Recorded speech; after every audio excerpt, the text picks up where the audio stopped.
지난번에 이어서 마태복음 4장 말씀으로 하나님의 말씀을 같이 나누겠습니다.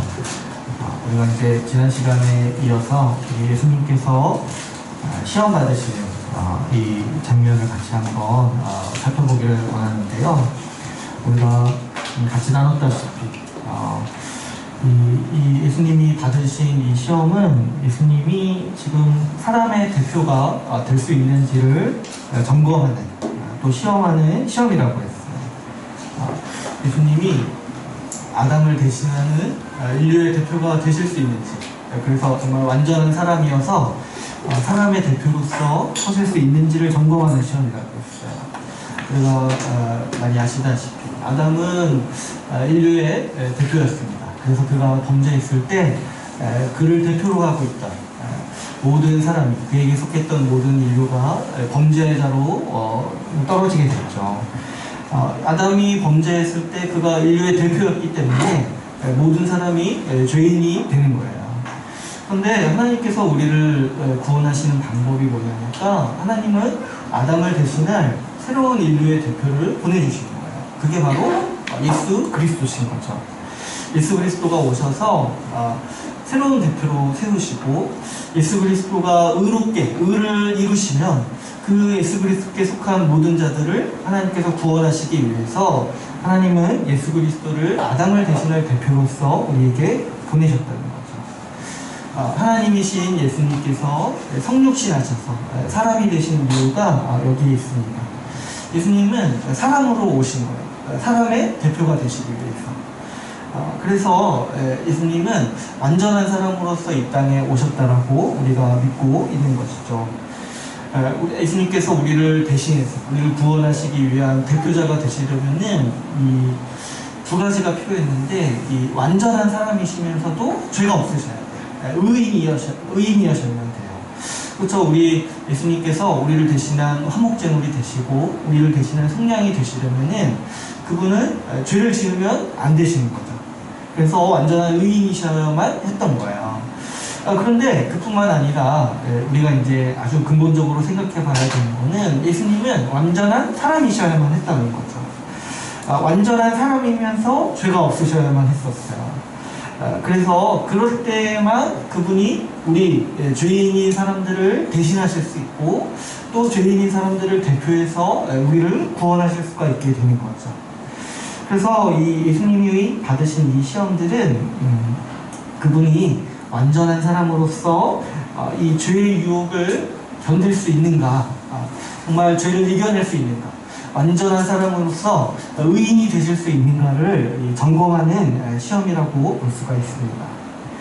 그래서 여기서 이제 이 사단이 예수님을 시험하는 것을 보면은, 지금 이제 단순히 사단은 예수님께 죄를 지으라고 유혹하는 게 아니라고 했어요.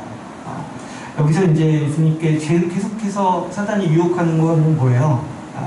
사람으로 있지 말라고 유혹하고 있는 거예요. 사람으로 있지 말라고. 지금 이 하나님인 예수가 굳이 사람으로 있으면서 이 사람이 겪어야 되는 이 비참한 것, 괴로움들을 굳이 하나님인 예수가 겪을 필요가 없다라고 사단은 계속해서 유혹하고 있는 거죠. 그래서 예수님은 이 시험을 완전한 사람으로서 이겨내셔야만 됩니다. 여기서 신적 능력을 사용하지 않으시고 온전한 사람으로서 이 시험을 통과하실 때에 예수님은 이 사람의 대표로서의 자격을 얻으실 수가 있는 거죠. 그래서 여기 이 사단의 시험들은 실제로 하나하나 살펴보면 정말 사람이 견디기 힘든, 사람으로서는 정말 견디기 힘든 시험들을 제시하고 있다고 우리가 볼 수가 있습니다. 예수님으로 하여금 이 사람의 비루함을 견디기 힘들게 하여서 사람이기를 포기하게 만드는 것이 지금 이 사단의 목표고 전략인 것이죠. 우리가 지난 시간에 같이 살펴봤다시피 이 사단의 첫 번째 시험은 이 돌들로 떡덩이로 만들어서 먹으라는 시험이었어요. 그러니까 뭐예요? 이 돌을 떡으로 만들어 보라는 거예요. 그래서 그 하나님의 능력, 신적 능력을 사용해서 그 배고픔에서 벗어나라고 지금 사단은 유혹하고 있는 거예요. 지금 단순히 내가 먹을 거 줄게 나를 따라, 이런 단순한 시험을 하는 게 아니라 그 신적 능력, 지금 사람은 이 배고프잖아요. 배고프면 정말 힘들잖아요. 우리 한 끼만 굶어도 제정신을 못 차리는데 지금 예수님은 40일을 굶으신 상태잖아요.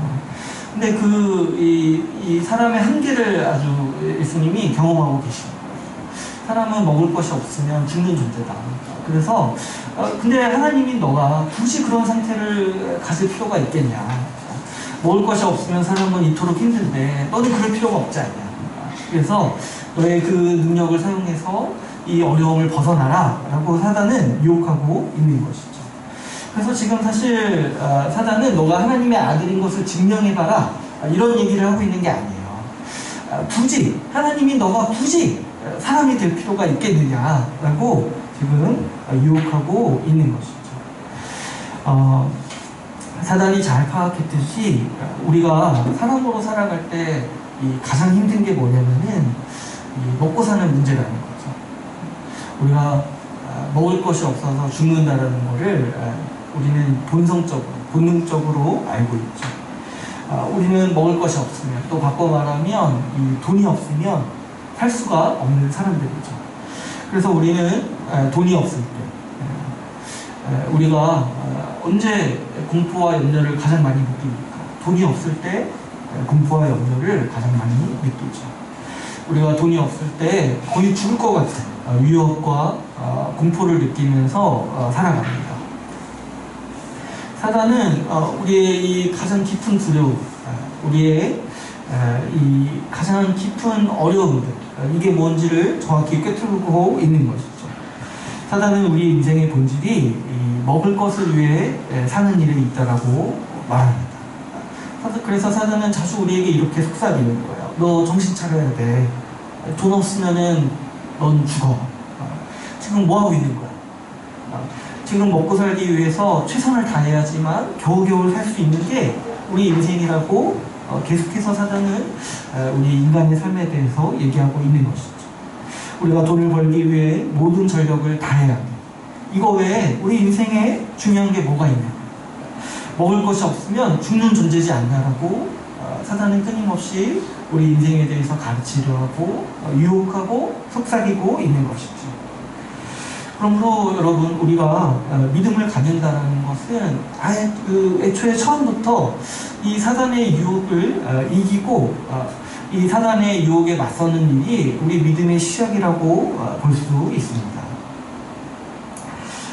우리가 살아갈 때 있어서 우리의 경제가 또 우리의 돈벌이가 위협을 받을 때 우리는 우리의 생명의 위협을 느낀다라고 생각하지만 사실 우리 신자의 입장으로 보기에 사단이 우리를 위협하는 건 뭐냐면 우리의 믿음을 위협하고 있는 거예요. 사단은 우리가 이 일을 가장 두려워한다는 사실을 압니다.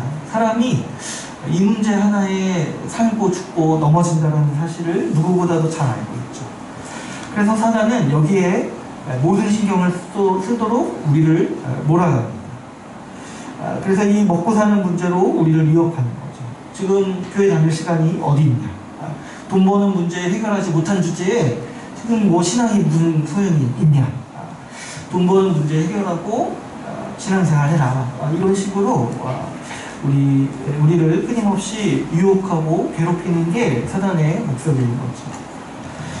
그래서 우리가 믿음을 가진다는 것은 이 문제를 넘어서는 일에서 시작합니다. 괜히 지금 사단이 이 주제를 첫 번째 시험으로 얘기하는 게 아니라는 거죠.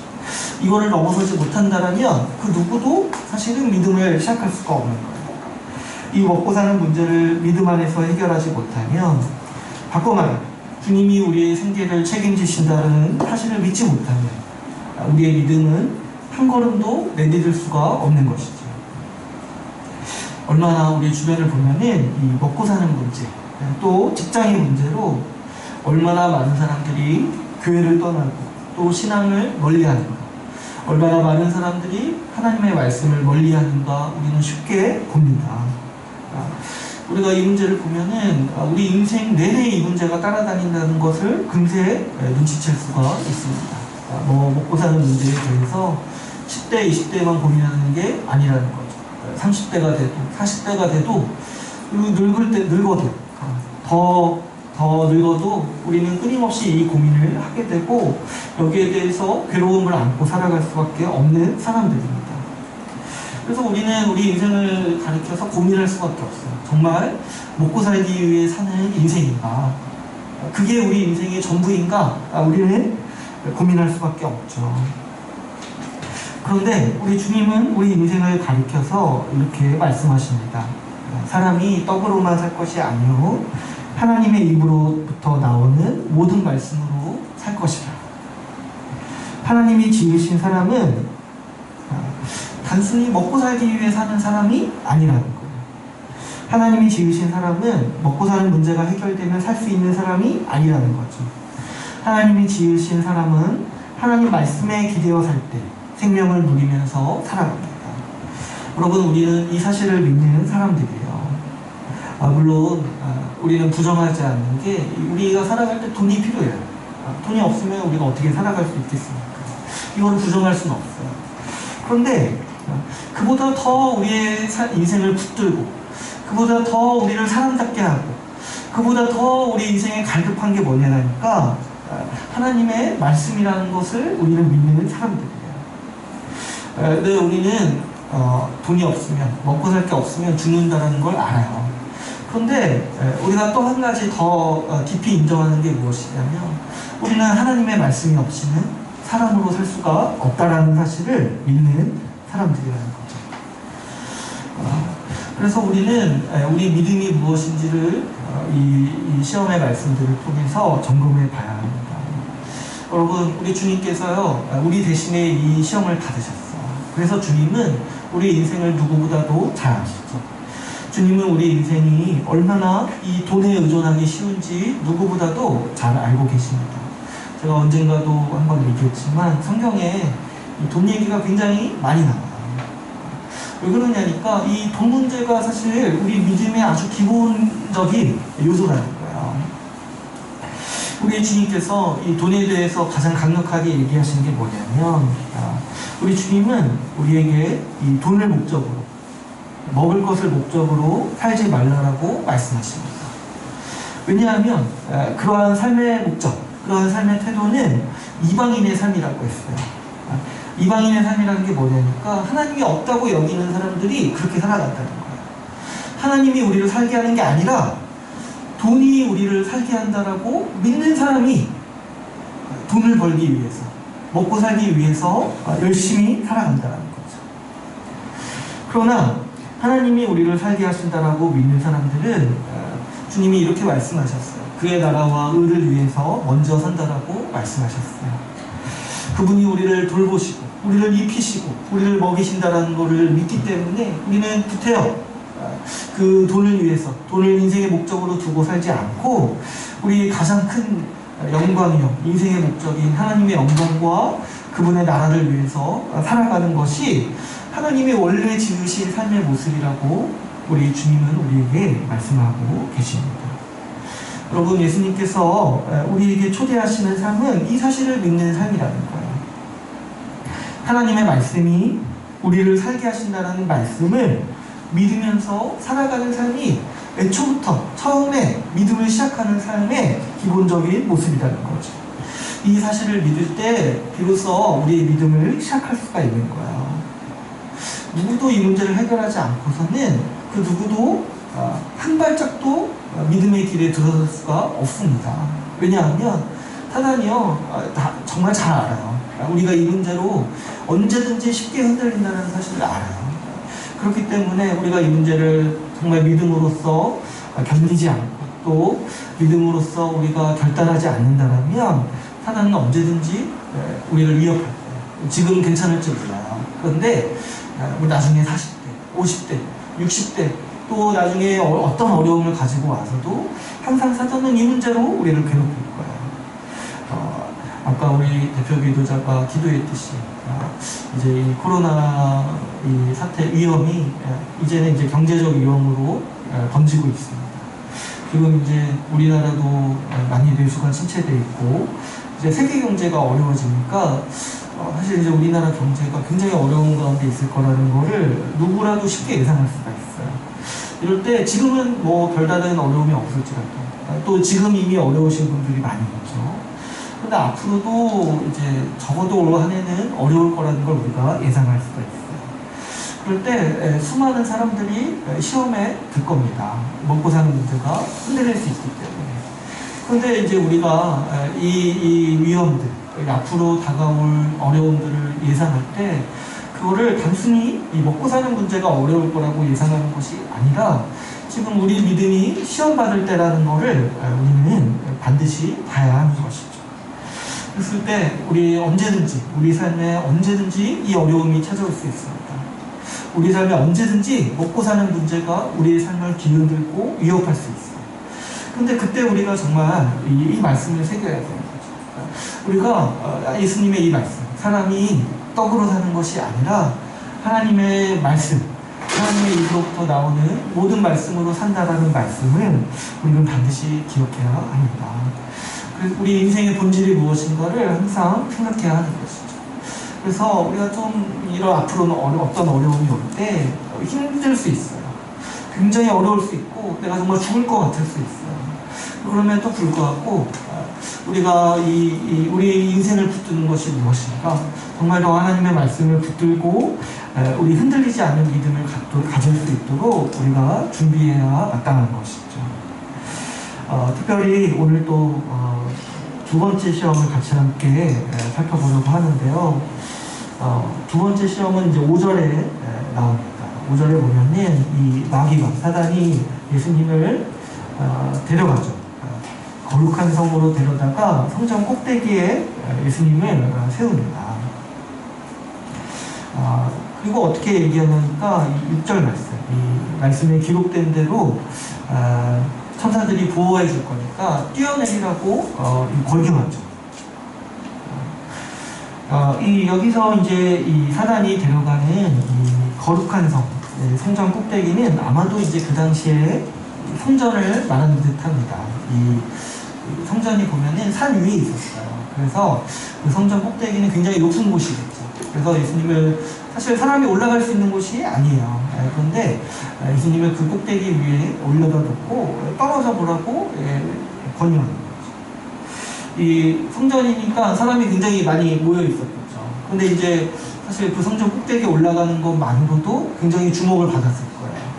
그런데 거기서 떨어졌는데 만약에 정말 천사들이 와서 정말 몸을 성하게 보호해 주신다면 그러면 또 많은 사람들의 이목을 끌고 수많은 사람들에게 감명을 주고 또 명성을 얻을 수 있었겠죠. 그래서 사단은 지금 이 기적을 사용해서 이 사람들의 마음을 얻어라 라고 유혹하는 것일 수도 있습니다. 그런데 우리가 이 시험을 좀 곰곰이 살펴보면 이 시험은 굉장히 어렵습니다. 보면은 아주 지독한 시험이에요. 이 시험이 어려운 이유는 6절에 있습니다. 6절을 우리 같이 한번 읽어볼까요? 6절 같이 한번 읽어보겠습니다. 시작. 근데 그가 너를 위하여 그 천사들을 명하시니 그들이 손으로 너를 받들어 너희를 미치지 않게 하리라 하느니라. 네, 지금 이제 이 시험이 얼마나 복잡한가 우리가 보기 위해서는 6절을 좀 유심히 봐야 돼요. 6절을 보면은 어떻게 얘기합니까? 사단이요, 하나님 말씀, 성경 말씀을 인용하고 있어요. 여기서 보면은 기록되었을 때 이렇게 얘기를 하죠. 그러니까 성경에 이런 말이 있다라는 거죠. 그래서 여기서 말하는 이 뒤에 말, 그가 너를 위하여 그 사자들을 명하시니 그들이 손으로 너를 받들어 다리 돌에 부딪히지 않게 하리로다. 이 말씀은 시편 91편 말씀입니다. 사단이 웬만한 우리보다 성경을 잘 알고 있는 거죠. 근데 이제 이게 왜 어렵냐면 사단이 하나님의 말씀을 인용해서 우리를 유혹한다는 거예요. 지금 사단의 첫 번째 시험에서 예수님은 기록된 말씀, 신명기 말씀으로 이 사단의 유혹을 거부하는 모습을 보여주셨죠. 사람이 하나님의 말씀으로 산다라는 말씀이 이 성경에 기록되어 있는 말씀이에요. 그런데 사단이 그 대답을 듣고 내는 두 번째 시험을 어떻게 시험하냐니까 그 자신도 성경에서 말씀을 찾아서 예수님을 유혹하는 거예요. 사단도 하나님의 말씀을 인용하고 강론한다는 거죠. 그러니까 이게 굉장히 어려운 거예요. 하나님의 말씀을 사단도 말한다라는 거죠. 지금 사단은 하나님의 말씀을 사용해서 예수님을 시험하고 있습니다. 기적을 사용해서 너의 힘을 과시하고 사람들을 불러 모아도 아무런 문제가 되지 않는다라는 거야. 왜 그렇습니까? 말씀에 그래도 괜찮다라는 말씀이 있다라는 거야. 하나님의 말씀이 그래도 괜찮다라고 용인하고 있다라는 거야. 지금 이제 사단도 그 근거를 대는 거야. 말씀에 있지 않냐? 이대로 해도 아무런 문제가 없다. 괜찮다. 이렇게 얘기를 하는 거죠. 이게 얼마나 어렵습니까? 지금 사단은 이렇게 해도 문제가 되지 않는다고 예수님을 유혹하고 있는 거죠. 그러니까 이제 이 시험을 단순히 보면은 좀 황당할 수 있어요. 갑자기 뛰어내리라고 하니까. 그런데 이 사단이 지금 사용하는 논리를 보면은 이래도 괜찮다는 거예요. 왜냐? 하나님의 말씀이 그렇게 말하고 있으니까. 그러나 우리가 살펴보면은 분명히 문제가 있죠. 사단이 인용한 시편 91편 말씀은 자기 능력을 과시하라, 높은 곳에서 뛰어내리라고 주시는 말씀이 아니라 어떤 위험에서도 하나님이 우리를 돌보시겠다라고 그 맥락 아래서 주시는 말씀이에요. 그래서 제가 우리 쉬운 성경 연구 방법으로 얘기할 때 말씀을 곡해하는 주요 요인 중에 하나가 뭐였어요? 맥락을 무시하는 거라고 했어요. 사단이요, 주로 쓰는 방법이 맥락을 무시하고 말씀을 인용하는 거예요. 아무튼 이건 좀 딴 얘기라서 다음 또 얘기를 하자면, 그러니까 이 맥락을 무시하고 말씀을 해석하고 인용하는 거에는 반드시 이 사단적인 악함이 도사려 있다는 것을 우리가 좀 기억해야 돼요. 사실 모든 이단의 이 성경 해석 방법이 다 이런 식이죠. 그런데 여기서는 특별히 이 사단은 지금 이 맥락의 말씀을 마치 예수님이 자기 능력을 과시해도 괜찮다는 식으로 사용하고 있어요. 지금 이제 사단의 숨은 뜻은 예수님으로 하여금 이 기적을 사용하도록, 하나님의 능력을 사용하도록 만들고 싶은 거예요. 근데 사단은 그래도 괜찮다고 얘기하는 거예요. 왜냐? 이게 그렇게 할지라도 지금 말씀에 기록된 대로 하나님 말씀에 순종하는 일이 아니냐는 거예요. 그러니까 사실 굉장히 우리가 정신을 못 차리고 들으면 굉장히 설득력이 있는 말. 말씀에 나와 있으니까 괜찮은 거 아니냐. 그러나 이 일은 우리가 아주 분명히 볼 때 명백히 하나님을 기만하고 속이라는 유혹이라고 볼 수가 있습니다. 지금 사단은 이렇게 말하는 거예요. 자기의 목적을 위해서라면 하나님의 말씀을 이용해서 이룰 수 있다라고, 포장할 수 있다라고 지금 얘기하고 있는 것이죠. 반면에 예수님은 7절에서 이렇게 말하고 있습니다. 우리 7절 말씀을 같이 한번 읽어보겠습니다. 시작. 또 기록되었을 때 주 너의 하나님을 시험하지 말라 하였느니라 하시니. 네, 예수님은 이 시험이 무엇인지 분명히 아셨어요. 지금 사단이 하는 말은 뭐냐면 하나님을 속일 수 있다라고 얘기하는 거예요. 지금 이 말씀을 자기 마음대로 바꿔서 내가 순종하여 할지라도 괜찮다고 얘기하는 그 이면에는 뭐가 있어요? 하나님을 속일 수 있다라는 사단의 유혹이 있는 것이죠. 그러나 예수님은 여기에 대해서 분명히 단호하게 얘기하십니다. 주 너의 하나님을 시험하지 말라. 누구도 하나님을 속일 수 없다. 누구도 겉으로 순종하는 것처럼 보일지라도 누구도 그 자신의 숨은 의도를 하나님 앞에서 숨길 수 없다라고 예수님은 분명하게 말씀하고 계십니다. 아무리 말씀을 따르는 것처럼 순종하는 것처럼 보일지라도 하나님은 우리의 중심을 아시고 우리에게 속지 않으신다라고 예수님은 분명히 말씀하고 계시는 거죠. 사실 우리가 사단이 아담에게 했던 시험도 살펴보면은 이와 비슷했어요. 여러분, 사단이 거짓의 암이라고 하잖아요. 그러니까 뭐냐면 사단이 계속해서 거짓말을 잘하는 거. 우리가 어떻게 하면 잘 속일 수 있는지를 계속 유혹하는 자예요. 그 말 자체도 거짓말이지만 사단의 유혹에 넘어가는 사람들도 다 이 거짓에 넘어가는 거죠. 그래서 거짓의 사람이 되도록 만드는 거죠. 사단이 우리에게 이 아담에게 와서 했던 처음 유혹도 뭐였냐면 하나님이 먼저 우리를 속였다라고 말했어요. 그래서 이 선악과가 원래는 정말 좋은 건데 하나님이 우리에게 주기 아까워서 이걸 먹지 말라고 하셨다. 그래서 하나님이 우리를 속였다라고 거짓말을 했어요. 그것을 먹으면 하나님과 같아진다라고 이 사단이 얘기를 했죠. 그래서 마치 어떻게 얘기를 하냐면 사람도 하나님을 똑같이 속일 수 있다라고 얘기하는 거예요. 우리를 속이신 하나님을 우리가 역으로 속였어. 마치 하나님을 뒤통수 칠 수 있다라고 여기게 만드는 거지. 하나님이 우리에게 먹지 말라고 금했지만 너희가 먹어서 하나님과 똑같아져가지고 오히려 하나님을 놀라게 하고 하나님을 당하게 할 수 있다라고 지금 사단은 아담에게 주장하고 있었던 것이죠. 이 하나님을 속일 수 있다라는 생각은 그 이후로도 지속되었습니다. 아담은 이 선악과를 먹은 뒤에 자신의 거슴목을 가렸죠. 그리고 하나님이 부르실 때 숨었어요. 근데 사실 이게 얼마나 어리석은 일입니까? 왜 이런 짓을 하고 있습니까? 자기가 하나님 앞에서 자신을 가릴 수 있다라고 여겼고 하나님을 피해서 숨을 수 있다라고 여기니까 자꾸 이런 행동들을 하는 거죠. 지금 아담은 이 사단에게 넘어가서 내가 하나님을 언제든지 속일 수 있다. 내가 언제든지 하나님 앞에서 나 자신을 가릴 수 있고 하나님으로부터 숨을 수 있다라고 여기고 있는 것이죠. 우리가 하나님을 알고 그분을 믿으며 살아가려 할 때에 사단의 두 번째 시험이 여기에 있습니다. 사단은 우리가 하나님을 속일 수 있다라고 끊임없이 유혹하는 존재이죠.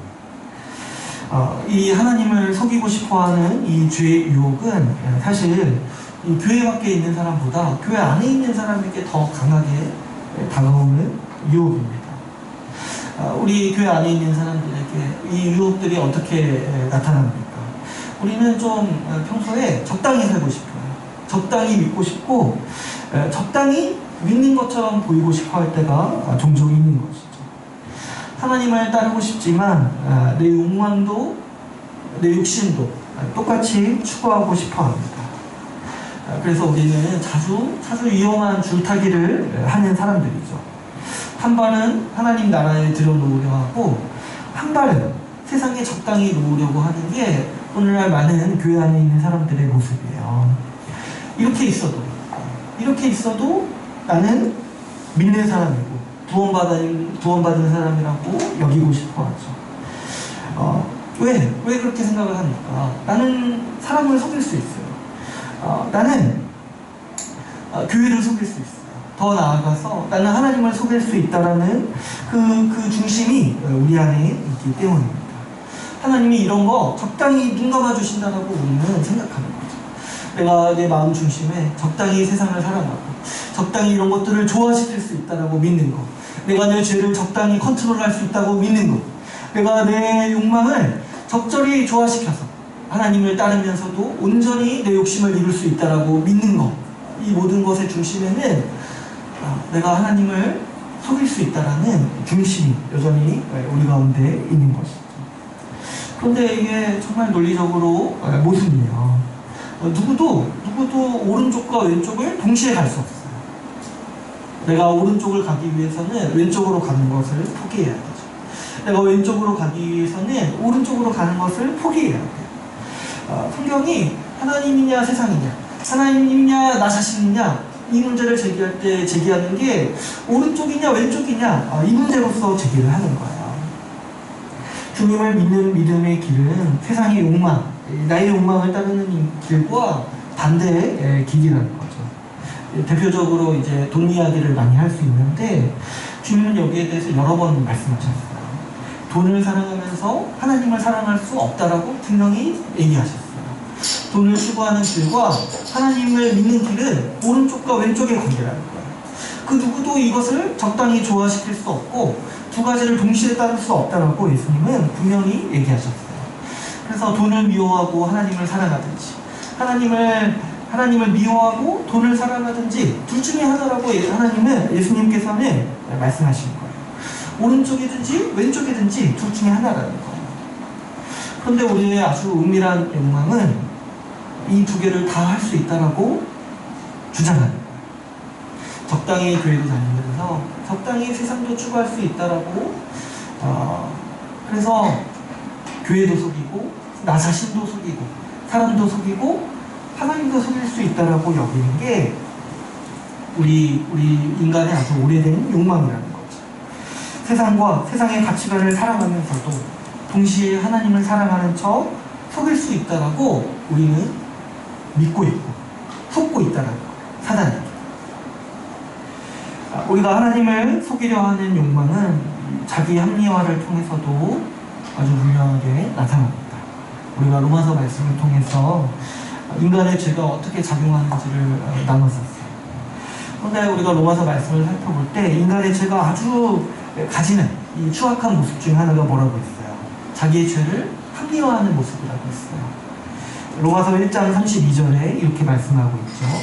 그들이 이 같은 일을 행하는 자는 사형에 해당한다고 하나님께서 정하심을 알고도 자기들만 행할 뿐 아니라 또한 그런 일을 행하는 자들을 옳다 하느니라. 지금 인간이 어떤 존재냐니까 죄를 범했어도 그걸 죄라고 인정하지 않는 사람들. 그뿐만 아니라 자신들이 오히려 옳다라고 얘기하는 사람들이에요. 죄를 정의라고 얘기하는 게 인간의 본성이라는 거예요.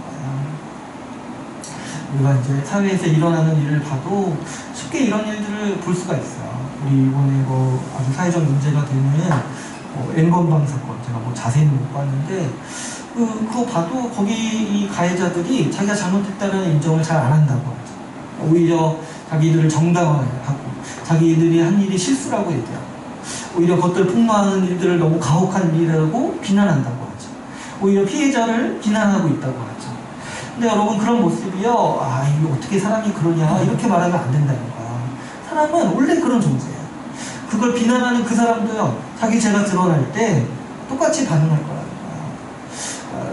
그랬을 때 여러분 우리가 쉽게 죄인의 모습을 볼 수 있는 게 뭐냐면 자기 죄를 정당화하는 이 본성이 우리가 오히려 죄인이라는 사실을 더 비추어준다는 거죠.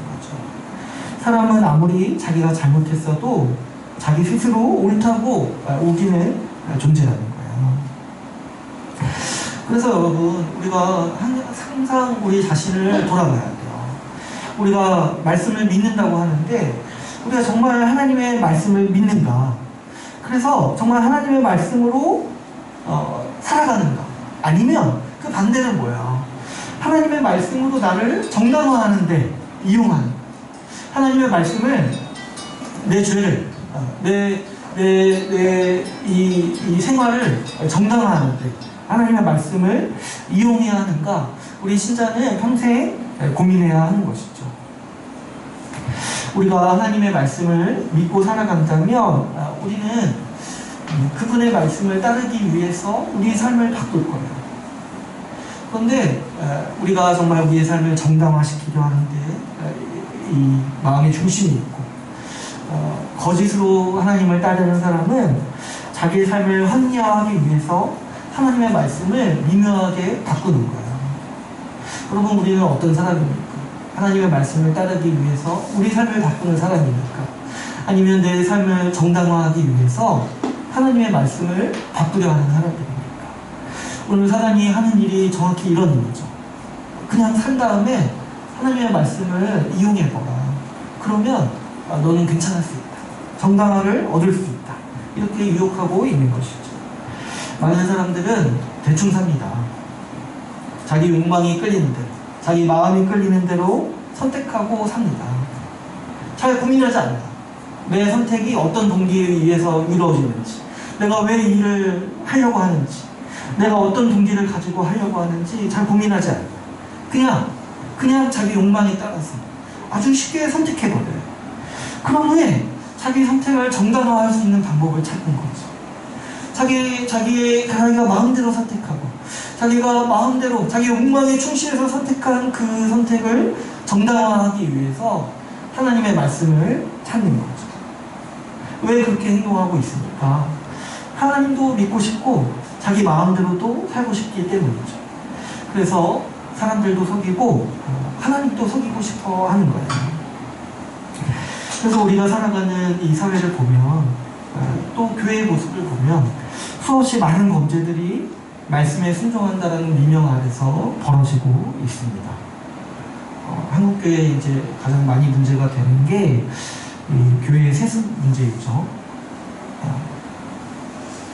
근데 누구도 세습하시는 분들이 자기가 죄를 지었다라고 얘기하지 않아요.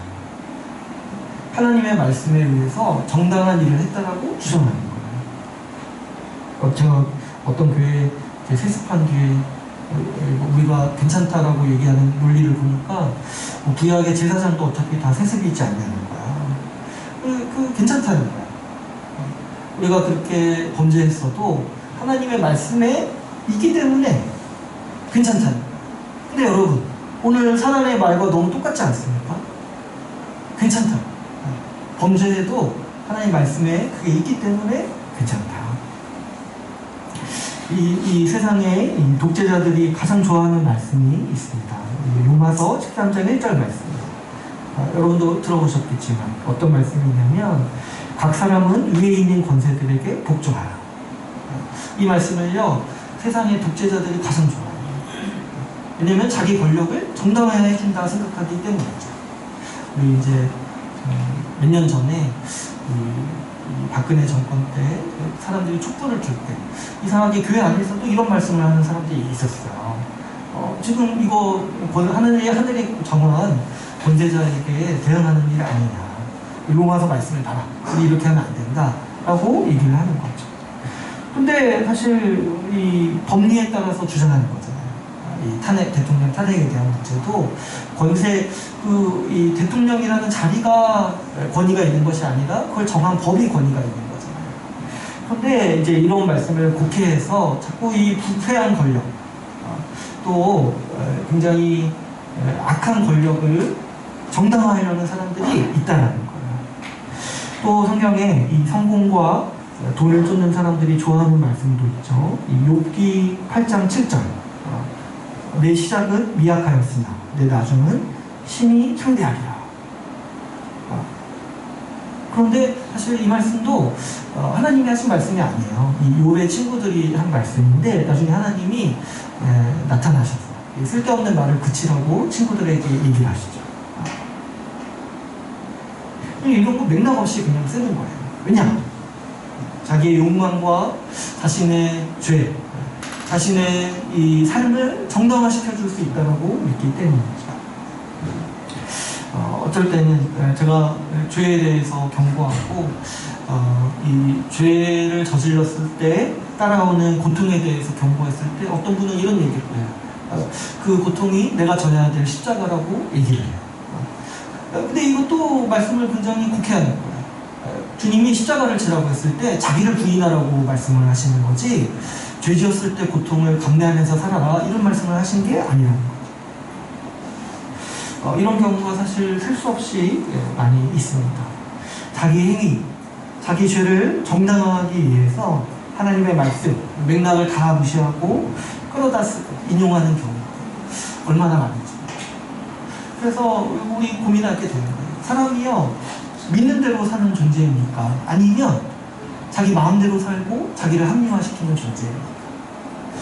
믿음은 무엇이냐 하니까, 믿음은 하나님의 말씀에 따라서 내 삶을 바꾸는 거야.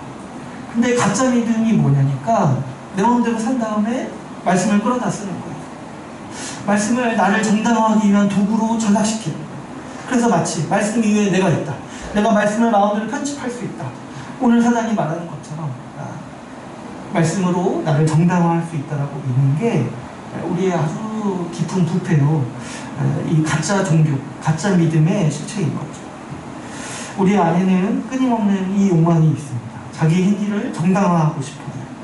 교회를 다니는 사람에게 하나님의 말씀은 자기 정당화의 도구가 되기가 굉장히 쉬운 거죠. 우리는 여기에 대해서 아주 극히 조심해야 돼요. 내가 한 행위를 정당화하기 위해서 하나님의 말씀을 끌어다 쓰는 행위. 여러분, 우리는 속이고 싶어요. 우리는 아주 속고, 우리 자신도 속지만 속이고 싶어요. 다른 사람을 속이고 싶어요. 자신도 자기 자신을 쉽게 속이죠. 무엇보다 우리는 하나님을 속이고 싶어 합니다. 사람은 어떤 존재입니까? 사람은 감히 하나님을 속일 수 있다라고 스스로 믿는 존재인 것이죠. 여러분, 우리가 우리 자신을 봐야 합니다. 우리가 우리 하나님 말씀에 따라서 우리 삶을 바꾸고 순종하는 사람들인가? 아니면 우리 마음대로 산 다음에 적당히 그 삶을 정당하기 위해서 말씀을 미용하는 사람들입니다. 후자는 이 가짜 믿음이죠. 우리에게는 항상 이 가짜 믿음의 유혹이 있는 거예요.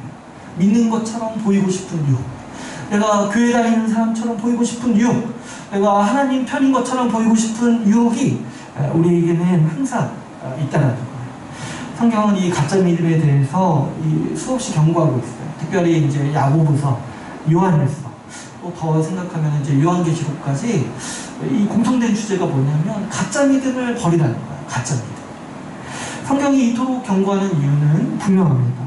우리 일생 동안 이 가짜 믿음의 유혹에 우리는 쉽게 흔들리기 때문입니다. 오늘 말씀을 보면 예수님은 우리 대신에 이 시험을 받으셨습니다. 이 복잡한 시험을 예수님도 받으신 거예요. 그래서 예수님은 우리가 얼마나 복잡한 존재인지를 아십니다. 예수님은 우리가 얼마나 자신에게, 타인에게 하나님 앞에서 적당히 숨고 싶어하고 적당히 포장하고 싶어하고 진실하지 못한 존재인지를 예수님은 누구보다도 우리를 잘 아십니다. 그래서 주님은 우리를 이 거짓, 이 가짜 믿음의 유혹에서 우리를 구원하시는 우리의 구주이신 거죠. 주님은 우리에게 이렇게 말씀하시죠. 하나님을 시험하지 말라라고 오늘 본문 말씀에서 말씀하고 있습니다. 그럼 우리가 분명히 알아야 될 사실이 있어요. 뭐냐니까 우리는 하나님을 속일 수 없다라는 걸 믿어야 돼요. 사람은 속일 수 있어요. 그리고 우리 자신을 속일 수 있어요. 나 스스로 나 자신을 아주 완벽히 속일 수 있는 게 사람이에요. 그런데요, 우리가 정말 무서운 게 뭐냐니까 절대로 하나님을 속일 수 없다는 거예요. 여러분, 우리는 이 사실을 두려워해야 돼요. 이 사실을 공포스러워해요.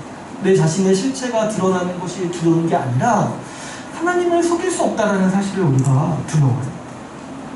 이 사실을 알아가는 일이요, 우리에게는 아주 고통스러울 수 있습니다. 아무리 우리가 하나님을 속이려 할지라도 하나님은 우리의 본 모습을 아신다는 이 사실, 이게 생각할 때마다 얼마나 두렵고 떨리는 일인지 모르겠어요. 주님은요, 빛이세요. 우리가 주님 앞에 나아갈 때 주님은 우리의 본 모습을 비춰주십니다. 우리 말씀을 한번 찾아볼까요? 우리 요한계시록 말씀을 한번 보겠습니다. 우리 요한계시록 3장 1절 말씀을 한번 같이 볼게요. 우리 성경의 메인 뒷부분을 한번 펴시면 되겠죠? 요한계시록 3장 1절 말씀. 3장 1절 말씀 같이 한번 읽어볼게요. 같이 읽어보겠습니다. 시작. 다른 교회의 사자에게 편지하라. 하나님의 일곱 영과 일곱 별을 가지신 이가 이르시되 내가 내 행위를 아느니 내가 살았다 하는 이름은 가졌으나 죽은 자라다. 지금 예수님은 이제 교회를 향하여서 말씀하실 때 뭐라고 말씀하십니까? 내가 내 행위를 안다라고 말씀하십니다. 특별히 사대교회를 향해서 뭐라고 말씀하시냐면 내가 살았다는 이름을 가졌다라고 얘기를 해요. 이게 무슨 얘기냐니까 지금 이제 이름이 있다는 건 명성이 있다는 거잖아요. 그러니까 이게 살았다라는 게 뭐예요? 이 활력이 그만큼 있다는 거예요. 내가 너네 교회가 이 사대교회가 활력이 있는 교회고 명성이 있다는 거예요. 그래서 예수님은 그거를 약간 빗대어서 너가 살았다는 이름을 가졌다는 거예요. 아마도 이 사대교회는 많은 실천을 했던 교회였던 것 같아요. 많은 행사와 많은 실천, 또 많은 행동들을 했던 교회였던 것 같아요. 그래서 아주 유명했던 교회였던 것 같아요. 정말 활력이 넘치는 교회로 유명했던 거예요. 그래서 예수님은 너가 살았다는 이름을 가졌다. 너가 정말 활력 있기로 유명한 교회구나. 이렇게 말씀을 하세요. 근데 그거는 세상의 평가고 사람들의 보기에 겉으로 보이는 모습이라는 거예요. 근데 예수님은 어떻게 보십니까? 실상은 내가 죽은 자로다. 예수님은 이렇게 말씀하시는 거예요.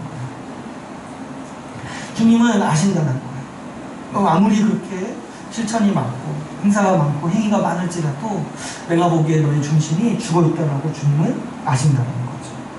계시록 3장 17절 말씀도 한번 같이 읽어볼게요. 한 페이지만 넘기시면 됩니다. 그렇죠? 3장 17절 말씀 같이 한번 읽어보겠습니다. 시작. 내가 말하기를 나는 부자라 부유하여 부족한 것이 없다.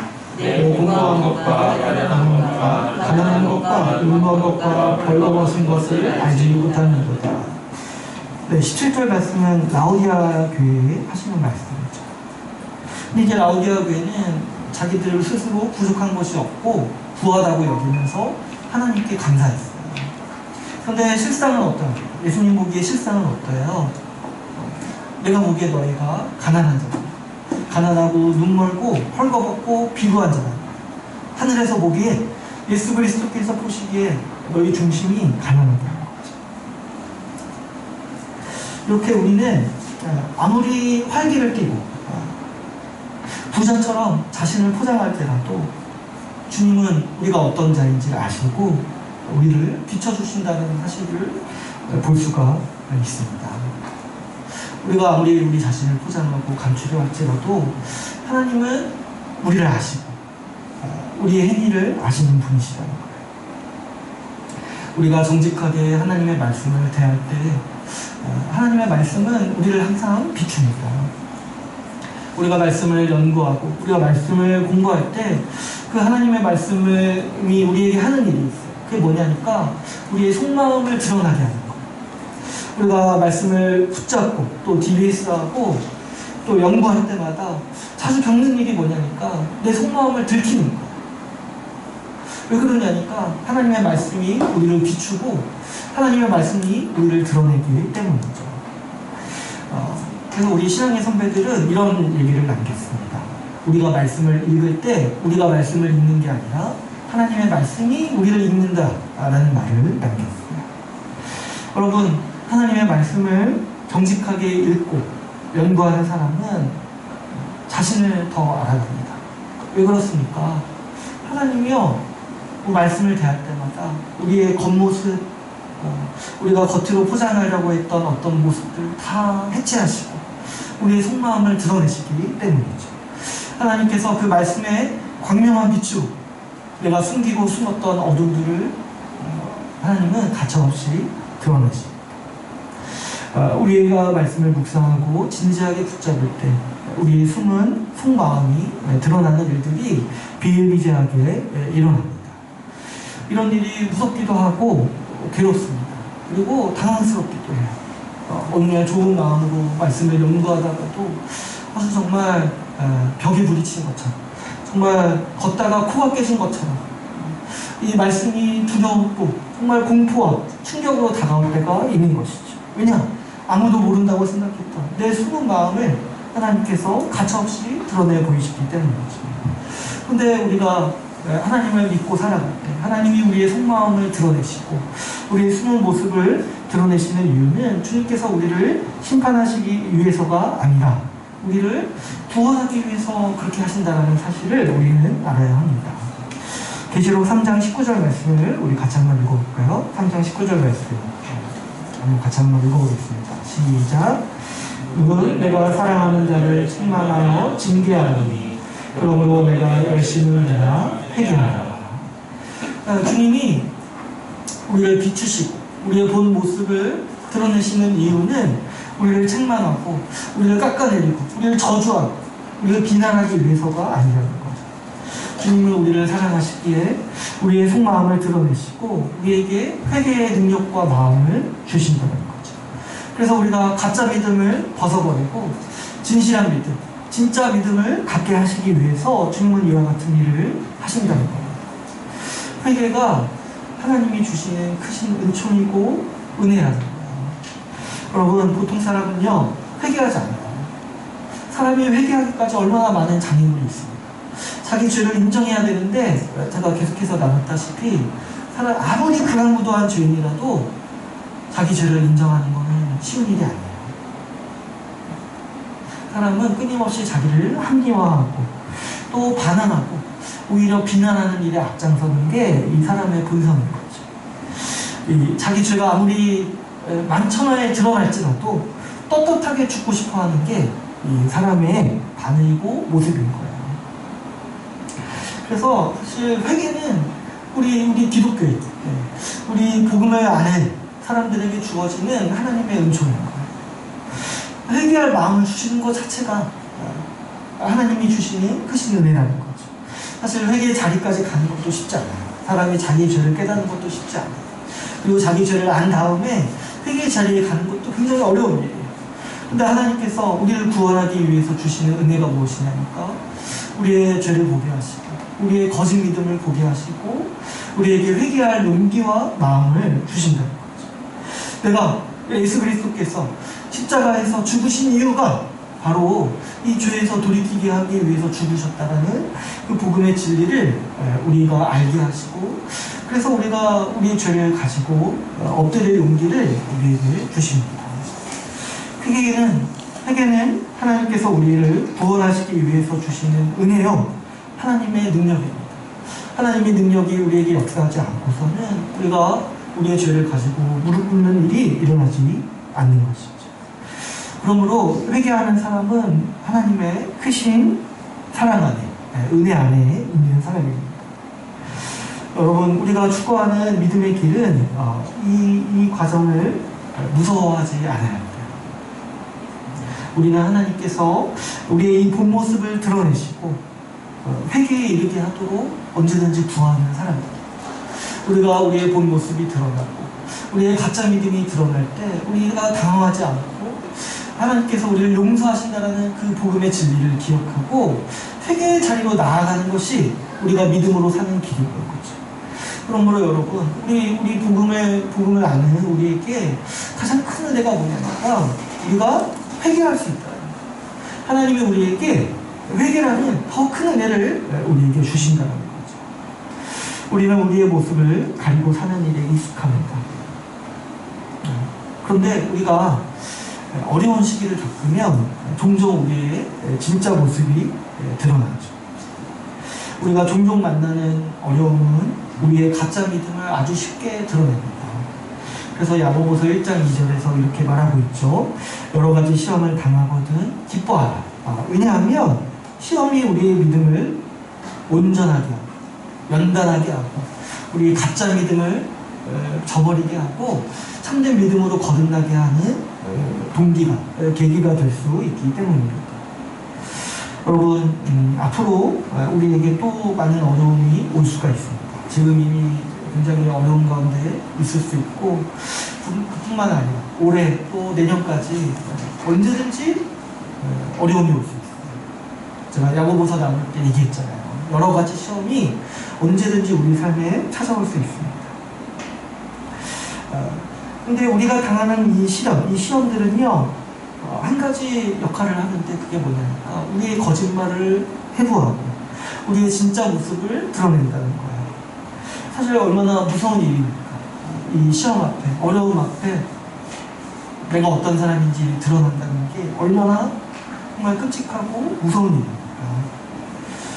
그럴 때 믿음을 거부하는 사람은 더 완악하게 반응하고 가진 논리와 말씀으로 자기를 정당화하고 때로 어떤 사람은 자기가 교회를 떠나는데 그걸 또 말씀으로 정당화해요. 어쩔 수 없었다. 말씀에 이런 게 있지 않을까. 가진 논리와 가진 말씀으로 자기 말씀 아는 그 알량한 지식으로 자기 행동을 정당화하는 데 쓴다는 거죠. 누구도 사실 여기에 대해서 자유롭지 못해요. 이게 우리 인간의 아주 깊은 본성이기 때문에 저도 항상 두렵습니다. 제가 말씀을 연구하는 목사로서 언젠가 나도 타락하게 되면 내 행동을 정당화하는데 내가 배운 지식을 쓰지 않을까. 저도 항상 그게 두려워요. 그러나 여러분, 우리는 항상 더 큰 은혜를 사모해야 합니다. 우리를 주님께서 빛으로 비추시고 회개의 길로 인도하시는 그 주님의 은혜, 어떤 극악무도한 죄인이라 할지라도 주님의 십자가 아래서 용서하시고 우리를 새롭게 하신다라는 그 주님의 그 복음의 은혜를 우리는 항상 사모해야 합니다. 우리가 거짓 믿음을 버리고 참된 믿음으로 연단하기를 원하시는 이 주님의 은혜를 더욱 붙잡아야 하는 것이죠. 우리가 앞으로 얼마든지 어려움이 올 수 있고 또 얼마든지 유혹이 될 수가 있어요. 내가 믿음을 좀 더 포기하고 싶고 이 삶에서 좀 더 멀어지고 싶고, 또 내지는 내 가짜 믿음이 드러나는 시기가 언제든지 올 수가 있습니다. 근데 오늘 말씀을 우리가 분명히 기억하십시오.